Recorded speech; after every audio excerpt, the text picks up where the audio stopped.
Bonjour Benjamin Descosters. Bonjour. Qu'est-ce qui vous agite cette semaine ? Alors cette semaine, on va parler des seniors en ne répondant pas à des questions existentielles comme « Vaut-il mieux être senior, âgé ou juste vieux ?»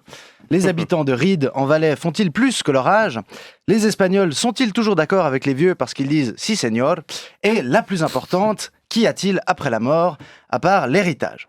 Bref, vous l'avez peut-être appris comme moi cette semaine, les seniors sont l'avenir de notre économie. C'est en tout cas ce qu'a constaté le canton de Vaud dans une étude sur la Silver Economy. Ça veut dire littéralement l'économie en argent, en hommage, je cite, à la couleur grise des cheveux des seniors. Silver Economy, à ne pas confondre avec la Gold Economy, en hommage à la couleur des couches.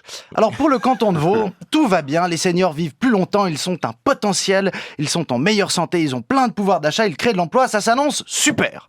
On peut raisonner comme ça et se masser notre futur cancer de la prostate en fantasmant sur le pognon que va ramener la Silver Economy en crevant un peu plus tard. Ou alors, on peut se dire qu'il faudrait arrêter de confondre plus longtemps et mieux. Le nombre de bénéficiaires de l'aide sociale qui ont entre 55 et 64 ans a doublé ces 10 dernières années en Suisse. Alors, n'en déplaise à la Silver Economy, il y en a qui devront attendre le corbillard pour rouler en Mercedes. Heureusement, pour trouver des solutions pour les plus de 50 ans au chômage, une grande conférence suisse était organisée début mai.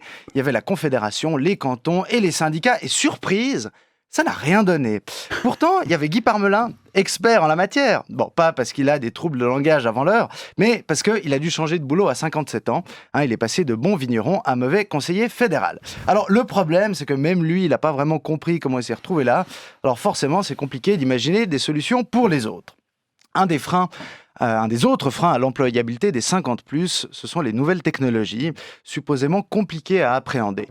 Mais c'est faux que les seniors ne savent pas les utiliser. Rien que cette semaine, au procès de Vevey, on a appris que l'octogénaire qui disait ne pas avoir tué sa femme avait cherché sur Internet véridique comment faire disparaître un corps. C'est la preuve que les nouvelles technologies sont accessibles. Google est beaucoup plus facile à utiliser que son propre cerveau. Alors je sais, ça ne fait pas rêver d'être vieux, mais il y a encore pire.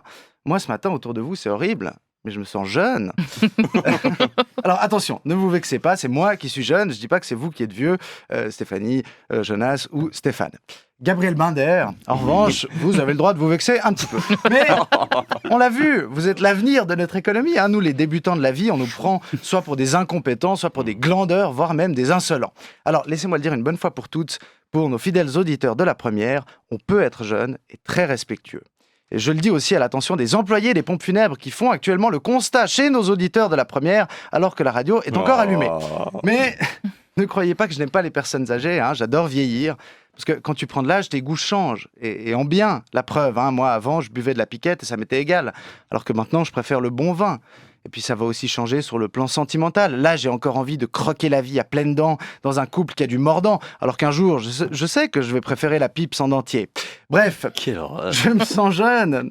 Et je vous envie, parce que de nos jours, on voudrait que la jeunesse soit suffisamment rêveuse pour inventer le monde durable de demain, tout en étant assez scolaire pour préserver le capitalisme. Alors non, c'était pas mieux avant, parce qu'avant, j'étais pas chroniqueur dans cette émission, mais en 2019, les jeunes sont perdus, et moi avec. La preuve, je me rends compte maintenant qu'au lieu de dire qu'il faudrait mieux s'occuper des seniors, je pourrais aller rendre visite à ma grand-mère. Bon, passons à l'émission, comme ça je peux aller le faire tout à l'heure. Bref, vous voyez, c'est si fatigant d'être jeune, pas étonnant que ça rende vieux. Merci Benjamin Descosters.